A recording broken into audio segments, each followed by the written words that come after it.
que o Lula não falou? Não falou de liberdade, né?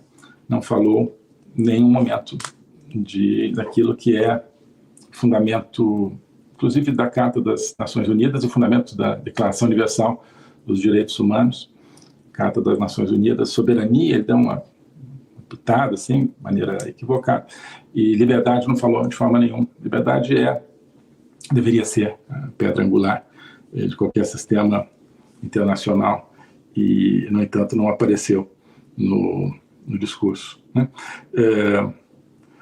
Falou da Ucrânia, mas foi incapaz de falar da Rússia. Ele disse, se não me engano, a guerra da Ucrânia, para se referir à invasão da Ucrânia pela Rússia. Toda a destruição que está sendo causada por uma decisão russa de entrar em guerra para conquistar outro país. Então, eu acho que seria grave se ele não falasse da Rússia, mas ele resolveu falar da Ucrânia, né? Então, a guerra da Ucrânia, para caracterizar, talvez no plano aí subreptício, quem quer que fez esse discurso para ele, que a Ucrânia que seria o problema e não os seus amigos da Rússia, né? E essa ausência de soberania e de liberdade, ela caracteriza que o mundo onde ele está vivendo é um mundo sem povos, sem nações, sem culturas, sem religião, sem Deus, sem alma, sem liberdade, né?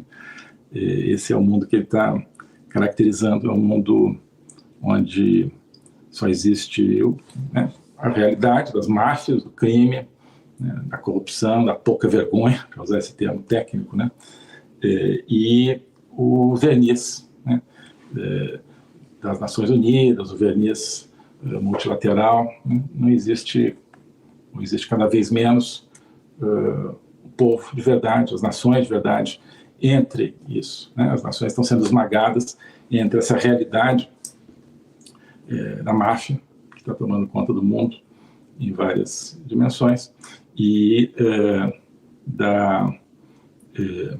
do discurso, da narrativa multilateral, internacional, que ignora os problemas reais vividos pelas pessoas que estão aqui no meio, né, sujeitas a essas máfias. Então, hoje, né, infelizmente, a gente vê a ONU e todos os mecanismos multilaterais são cúmplices do crime, são cúmplices da máfia, são cúmplices do extermínio da liberdade, são cúmplices da opressão, da tirania, são cúmplices. E o Lula se locupleta, né, nisso, nesse ambiente de cumplicidade.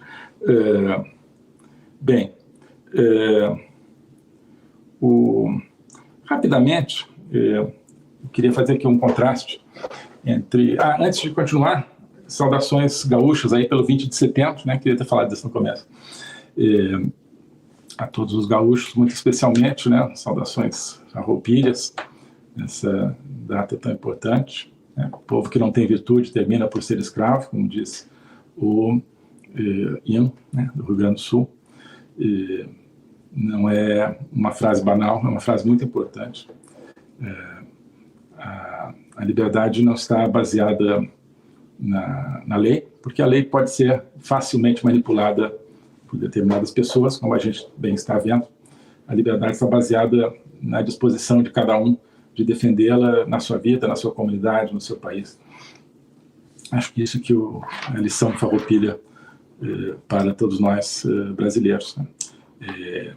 Enfim, é um 20 de setembro triste, claro, por causa das consequências todas da enchente, né, dos desastres que aconteceram aí no estado, mas eu espero que o Rio Grande do Sul volte a estar de pé pelo Brasil, né, como tantas vezes na história, mostrando o seu idealismo, né? O Rio Grande do Sul é um estado do ideal, é um estado da luta, né? Um estado de luta, é um estado guerreiro, é um estado da rebeldia. A rebeldia está sendo dizimada no mundo todo, no Brasil também. O sentimento humano de, olha, as coisas estão indo para um domínio das forças do mal, a gente precisa se revoltar contra isso. Hoje, o rebelde, o revoltoso, ele é mais do que em qualquer outro momento, afastado da sociedade, não é mais considerado um membro válido da sociedade. O Rio Grande do Sul, quem sabe, pode ajudar a recuperar isso com todas as suas virtudes, né? Bom, e eu ia falar então do contraste com a primeira aparição, o primeiro discurso do presidente Bolsonaro nas Nações Unidas, em 2019, um discurso que, enfim, foi feito pelo próprio presidente. Eu dei algumas ideias que ele acolheu, enfim, mas o discurso foi dele, né? Outras pessoas terão dado outras ideias, mas é um discurso que realmente eu acho que ele falou a partir do fundo da sua nova proposta para o Brasil, falou com coragem, falou sem preocupação de agradar, sem preocupação de mostrar esse Brasilzinho cinzento que os organismos multilaterais gostam, né? Então, ele falou naquele momento que havia um novo Brasil, que ele estava apresentando esse novo Brasil, e era novo mesmo, um Brasil, disse ele então, que escapou do socialismo. E como é triste a gente ver que nós regredimos, que esse Brasil voltou atrás, voltamos a um esquema de narcossocialismo corrupto, né, sancionado por esse discursinho diplomático multilateralista. Foi um discurso em que ele falou sobre a verdade, né, o valor da verdade, falou sobre a família, falou sobre a conexão entre liberdade política e liberdade econômica, falou sobre combate à corrupção, sobre combate ao crime, liberdade de religião, liberdade de expressão. Tudo isso foi destaque ali, né? E não foi destaque, né, no discurso de Lula, né? Não falou de família, não falou sobre a verdade, não falou sobre liberdade. Seria muito cínico se falasse sobre combate à corrupção, por sorte não falou, né? Combate ao crime organizado, nada disso. Não falou de liberdade de religião, nem liberdade de expressão. Falou de liberdade de imprensa, que a gente sabe o que quer dizer, né? Quer dizer, liberdade para a imprensa oficialmente controlada matar as fontes de informação alternativas. Então, também aqui é pior do que não falar de liberdade de expressão, é falar no contexto do Brasil, falar de liberdade de imprensa, né? Porque isso significa, olha, só quem merece liberdade é a imprensa que o governo traz pelo cabresto, né? Que é praticamente toda a grande imprensa. Bem, então, só para terminar essa questão do contraste, o presidente Bolsonaro falava, olha, estou confiante no poder libertador da verdade. Então, aqui na mesma frase, está dizendo que o som está baixo, né? Eu sei, não está muito bom a qualidade técnica aqui, vários probleminhas, mas, enfim, não queria deixar sem esse comentário aqui, a partir de Madrid. Não vou me estender muito. Então, 2019, o presidente Bolsonaro dizia, estou confiante no poder libertador da verdade. E o Lula disse, tenho confiança na humanidade. Olha, humanidade sem liberdade, sem verdade, ela é um rebanho. Então, acho que Lula, quando diz isso, ele tem confiança que ele e seus aliados vão continuar transformando a humanidade num rebanho. Para a humanidade ser digna da sua vocação, ela precisa, né, de liberdade, porque a liberdade também é que nos permite procurar a verdade. A verdade liberta e a liberdade nos encaminha para a busca da verdade. Isso é uma colocação filosófica bastante profunda que o presidente Bolsonaro colocou no seu discurso. O discurso de Lula, né, não tem nenhum laivo de pensamento, de filosofia, de ideia. Só tem atitudes retrógradas, como eu dizia.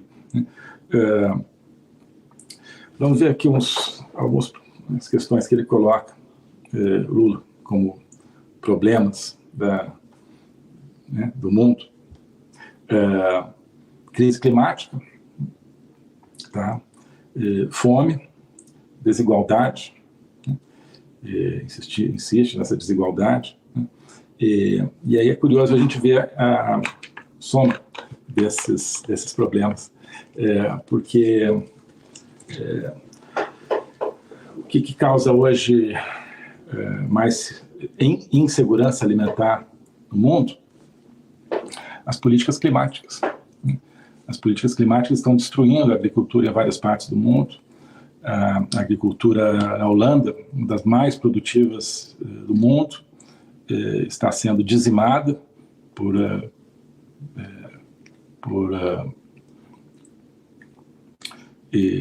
uma série de mandatos ambientais totalmente suicidas, né? Na Irlanda estão matando 200 mil cabeças de gado.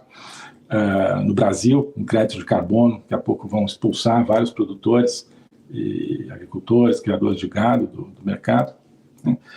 Isso é o que está causando insegurança alimentar, fome, né? Não é o fato de que os bandidos têm ainda menos poder do que gostariam, né? Então vamos dar mais poder para bandido, né?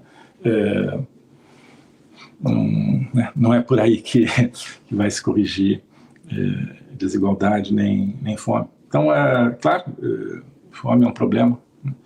Vamos ver quais são as raízes desse problema, e hoje essas raízes são o suicídio agrícola, o suicídio alimentar, que está sendo cometido em nome do clima. Essa é a principal razão. E, secundariamente, a guerra na Ucrânia, a guerra contra a Ucrânia, movida pela Rússia. Claro, dois grandes países agrícolas. Essa guerra, né, totalmente bárbara, totalmente agressiva, movida pelo Putin contra a Ucrânia, sim, desarticulou muito dos pontos de produção agrícola. Então, isso também, claro, tem a ver com segurança alimentar, mas isso o Lula não falou, né? Então, isso aponta para o verdadeiro problema que foi escamoteado por ele, né? O globalismo existe, é uma coisa concreta. Ele é composto pelo Great Reset, do Fórum Econômico Mundial, pelo projeto hegemônico da China, pelo programa de manipulação e conquista da América do Sul pelo Foro de São Paulo e outros elementos. E esses elementos, eles atuam uns em benefício dos outros, sempre, principalmente através do controle da linguagem, porque o controle da linguagem é o controle do nosso pensamento. Então nós estamos tendo o nosso pensamento reprogramado, e essa reprogramação vai contra a nossa liberdade, vai contra a essência do ser humano. Isso é o globalismo. Com base nesse estudo, nessa experiência, é que eu criei o curso de Logopolítica. Toda semana eu dou aulas sobre geopolítica, literatura, filosofia, cultura de um modo geral, tudo isso em conjunto formando um espaço de conhecimento que eu denomino a logopolítica, para nós não apenas entendermos a ameaça do globalismo, mas podermos nos contrapor a ela. Se você quiser entrar nesse projeto de conhecer o globalismo e enfrentar o globalismo, clique aqui